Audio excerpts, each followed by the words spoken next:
Okay, let's unpack this. Mm. What if we told you about a character, right? So complex, so contradictory, that he's actually been called a composite portrait of an entire generation's vices? Wow, that's quite the description. It is. And today's deep dive takes us right there into the heart of 19th century Russian literature. Ah, yes. Specifically, we'll be looking at excerpts from Mikhail Lermontov's A Hero of Our Time. And our mission today really is to try and pull apart this enigmatic character of Grigory Alexandrovich Pechorin. Right. We want to explore what drives him, how he impacts everyone he touches, and also that unsettling self-awareness he seems to have. Definitely. We're going to trace his journey through the wild Caucasus, first through the eyes of others, and then I think most intimately through his own private diary. So yeah, get ready for, well, a blend of adventure and manipulation. There's a surprising philosophical wager with life and death. Oh yeah, that bit is fascinating. And even a pretty dramatic duel right on a cliff edge. It's really a deep dive into a character who, despite his profound flaws, manages to reveal something essential about human nature. And perhaps, about ourselves too. So our journey into Pechorin's world, it starts through the gaze of Maxim Maximych. He's this old, good-hearted staff captain in the Caucasus. A really grounding figure, actually. He is, and he's operating in this wild, beautiful, but, pretty dangerous landscape. He even warns of shaggy devils lurking in wait beyond the rampart. You really get a sense of the place, untamed mountains, that constant vigilance needed just to survive there. Yeah. And Maximych himself, he's such a fascinating lens to first see Pechorin through. He's got this simple wisdom, very direct. Rooted in practicalities. Exactly, the practicalities of military life. His past experiences, like serving under Alexei Petrovich, and that aversion to drinking after some incident. It's all shaped him. He's a man of clear principles, maybe uncomplicated ones, but clear. And it's into this world, this rugged, principled world, that Pechorin arrives. And Maximich's description is almost jarring, isn't it? It really is. So very elegant, his complexion so nice and white, his uniform so brand new. It's such a stark contrast to the landscape, to the other soldiers. What does that immediate sense of otherness tell us, even before we know much about him? Well, it flags him immediately, doesn't it? He's an outsider, someone fundamentally out of place. Yeah. And Pechorin's eccentricities just amplify that. Maximych notes, he could endure pouring rain, freezing cold when hunting, right, but then later say he caught cold from just a breath of wind. Huh, yeah. Or attacking a boar single-handed, which is incredibly brave. Truly. But then jumping and turning pale if shutters rattle against the window. He's described as a very eccentric man, and that's putting it mildly, really. A bundle of contradictions. It certainly is. And as Maxim Maximych keeps recounting his time with Pechorin, we get into that truly tragic tale involving Bela, Azamat, and Kazbich. Oh, yes. Azamat, he's just 15, a daredevil, but also terribly greedy for money. And Pechorin manipulates him so easily. Shockingly easy. He actually encourages the boy to steal his own father's best he-goat for 1 ducat. It's almost casual, isn't it? What does that tell us about Pechorin's, his underlying nature, even this early on?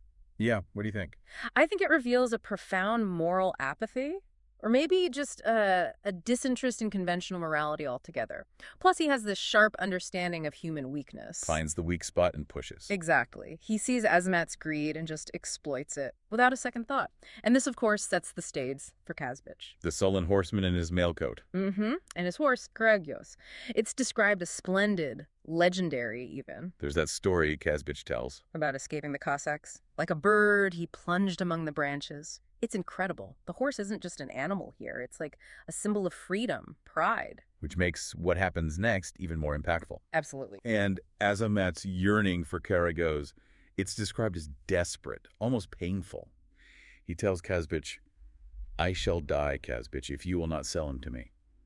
And then the unbelievable offer. Offers his own sister, Bela, for the horse. And Pechorin just steps right into that ethical vacuum. Yeah. His role in this bad business deal, swapping Karagios for Bela, it's just a chilling example of his manipulation. And his justification. Oh, the justification. It's so revealing. A wild Circassian girl ought to consider herself fortunate in having such a charming husband as himself.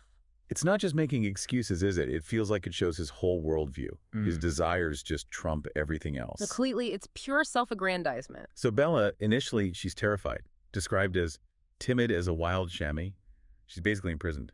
Right. But Pechorin puts in the effort, doesn't he, to win her over? He does. Daily gifts, learning her language. He commits to the chase in his own way. Yes, but is it commitment based on real affection? Or is it more about the challenge, the conquest? That's the question. I think the turning point shows us. When he disguises himself as a Circassian, gives that fake farewell speech. A calculated move. Totally calculated. And it works perfectly. Bela throws herself on his neck, bursts out sobbing, reveals she loves him. So he provoked the emotion he wanted. Exactly. He understands emotion, he can provoke it, but he seems fundamentally detached from its real consequences. It's a destructive pattern we see again and again. And the consequences here are truly tragic. Kazbich, feeling wronged. Driven by that sense of injustice. He gets his revenge, murders Bela's father, who was out searching for her, and steals Karagyo's back. And Maximich's reflection on that, Yeah. it's quite something. Yeah, that from their point of view, he was perfectly right. It's such a different moral code. It is. But stepping back, the bigger picture here is Pechorin's boredom. His profound, swift boredom. Once he's won Bela. His feelings just evaporate. Or seem to. That growing disinterest, it's palpable. He goes back to hunting, becomes cold, distant. And Bela feels it. Her sadness is so simply put, but heartbreaking. But now, I've come to think that he no longer loves me. Devastating. And then Pechorin gives Maxim Maximich this incredible confession about his unfortunate disposition. Right. He talks about being tired of life's pleasures, bored with science, even bored by the danger of battle. And he says Bela's barbaric ignorance and simplicity weary you as much as the coquetry of the other. He equates them. He does. And then the kicker, I am also most deserving of pity. Pity, after causing so much pain.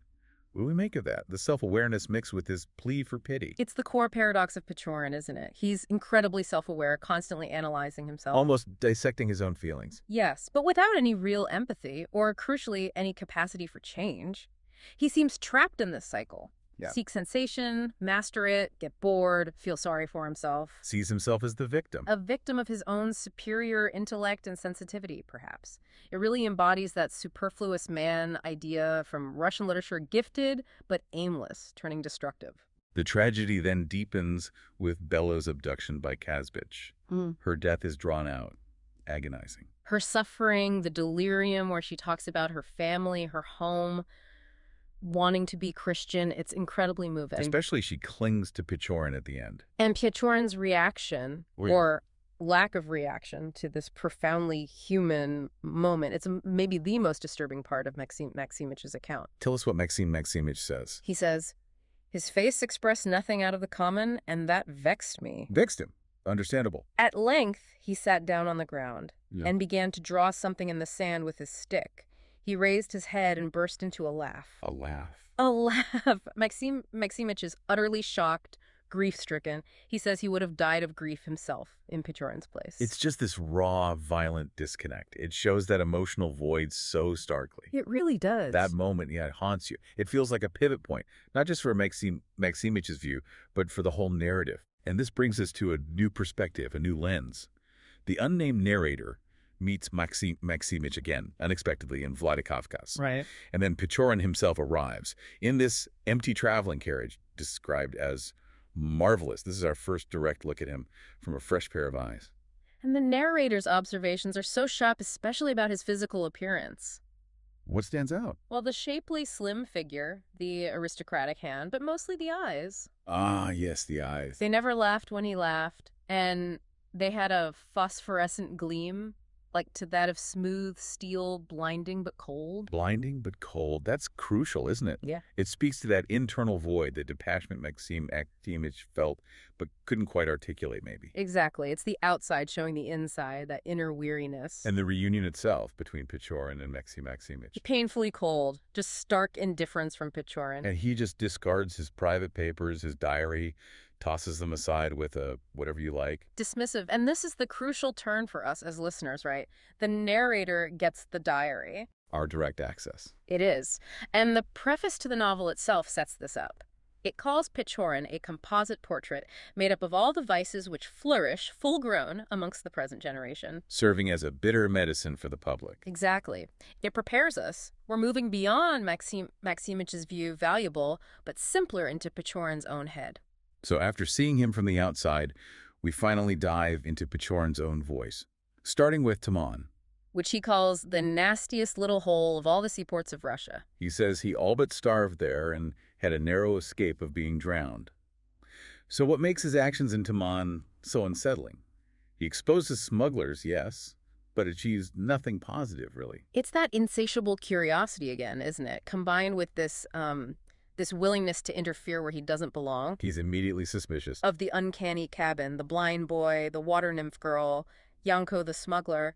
He even says he feels he disturbed their quietude just by being there. Like he knows he brings chaos. Almost. He seeks out intrigue, even when it's absolutely none of his business. And he's willing to escalate things dramatically. That confrontation in the boat with the girl. The water nymph. She tries to push him overboard. His response is ruthless. Quick and ruthless. I had thrown her into the waves. Just like that. But the irony. Oh, the irony is perfect. Pechorin's own stuff, his cash box, his fancy saber, the Dagestan dagger gets stolen by the cursed blind boy while all this is happening. So his meddling backfires completely. He's the one who loses out. It's a neat little lesson in unintended consequences for him, though whether he learns it is another question. Indeed. From Timon's chaos, the diary shifts, takes a more philosophical turn in The Fatalist. Yeah, it opens with that debate among the officers about predestination. The Muslim tradition that a man's fate is written in heaven. And this debate leads to that extraordinary moment with Lieutenant Vulich. The brave, quiet Servian. Right. He proposes a wager to prove predestination, puts a loaded pistol to his own forehead. It's extreme. A direct challenge to fate. Absolutely. And the tension. Yeah. The pistol misfires. Misfires. But later, it fires perfectly through a cap hanging on the wall. Proving it was loaded. But what's really chilling is Pechorin's intuition before Vulich even makes the bet. He says to Vulich, "You will die today." Just like that. And remarkably, the prediction comes true. Vulich is murdered later that day by a drunken Cossack. And his dying words. He was right, referring to Pechorin. Wow. But then Pechorin doesn't just observe fate, does he? He tests it himself. Right after. He takes this incredibly daring step, enters the murderer's hut alone through the window. A bullet grazes his epaulette. But he captures the Cossack successfully. So Pechorin has this strange intuition, maybe, but then he actively tempts fate. What's going on there? Does he believe? Or is he just proving something? Well, his own reflections are complex, aren't they? He says he can't really believe or disbelieve, prefers to doubt everything. Yet he also observes that he always advance more boldly when I do not know what is awaiting me. So it's not just bravado? Maybe not entirely. Maybe it's about finding meaning, or at least distraction, in facing the unknown. Because the known world bores him so much. It's such a contrast to Maximich's view of the same event. Oh, completely. Maximich just puts it down to bad pistol oil. Practical, simple. Highlights that huge gap in how they see the world. Definitely. Okay, so the narrative then shifts again. We're in Pyatigorsk, the spa town, fashionable setting, new characters. Right, we meet Grushnitski. The superficial cadet. One of those people who have a high-sounding phrase ready for every occasion. Yeah.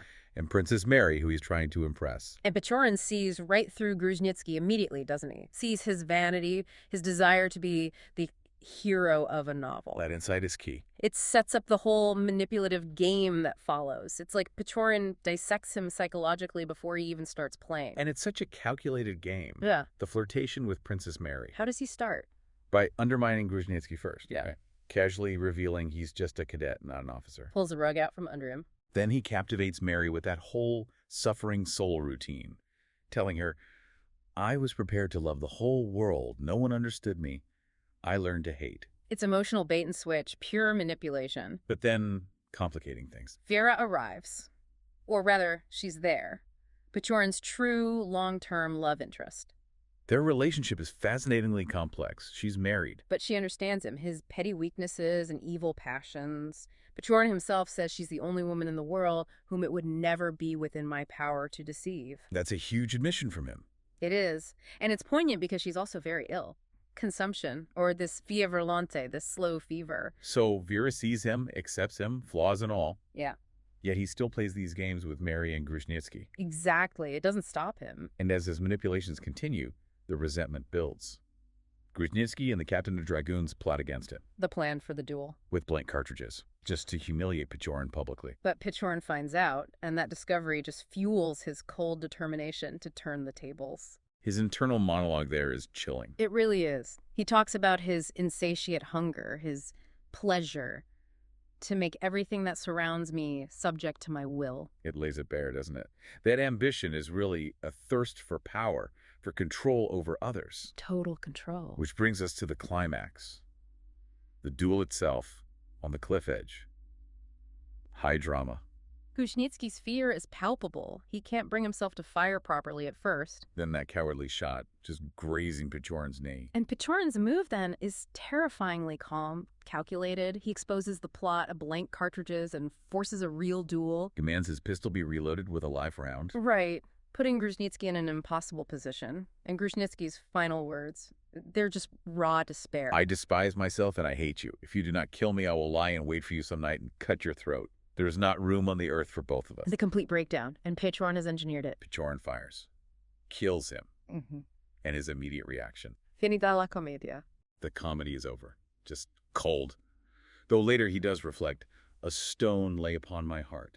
A rare moment. A fleeting moment, perhaps. Because the aftermath, especially regarding Vera, shows a different kind of reaction, doesn't it? Yes, tell us about that. Vera sends that farewell letter. It's full of understanding, pleading. Her husband has found out about them. And Pechorin's reaction to losing her. It's intense. He rides desperately, futilely, trying to catch her. His horse dies beneath him. And then? And then we get this incredibly rare moment of vulnerability. I fell upon the wet grass and burst out crying like a child. Crying like a child. That's a world away from the laugh after Bela's death. It absolutely is. It suggests Vera could touch something deeper in him, something genuinely felt, even if it couldn't last. But that vulnerability, as you say, it doesn't last. His final rejection of Princess Mary is brutal. Just tells her plainly, I do not love you. Leading her to declare, I hate you. Yeah. He really does leave this trail of emotional wreckage. He does.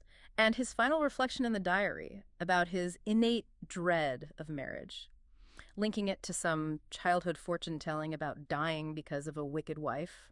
What do you make of that? An excuse? Or something deeper? Maybe a bit of both.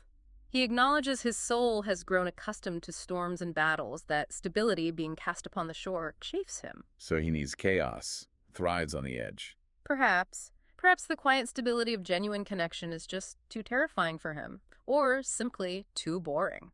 So after this whole deep dive into Pechorin's soul, this complex character, what does it all mean for us, really?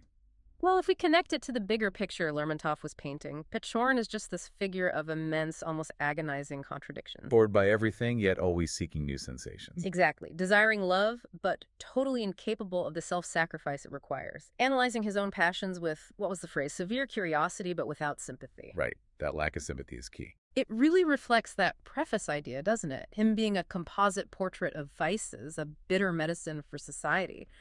Lermontov wasn't just drawing one flawed man. He was critiquing a whole generation, maybe. A society producing this kind of aimless, destructive brilliance. Precisely. He really embodies this profound weariness, doesn't he? Yeah. That cold, powerless despair concealed beneath the mask of amiability and a good-natured smile. A man who feels he's already lived through life and thought, just finding it all wearisome and nauseous. It's a terrifying picture, really. Intellect without purpose, without empathy. Which does raise a question for you, listening now. In our world, with its constant stimulation, endless self-analysis online, are we maybe, like Pechorin, getting better at observing life than truly living it? That's a tough question. And what's the potential cost of that detachment, of that insatiate hunger for the next thing? A powerful thought to end on. Thank you for joining us on this deep dive into a hero of our time. We hope it sparked your own curiosity. To explore the depths of human nature, maybe even your own complexities. Because remember, sometimes the most profound insights, well, they come from looking at the most uncomfortable reflections of ourselves.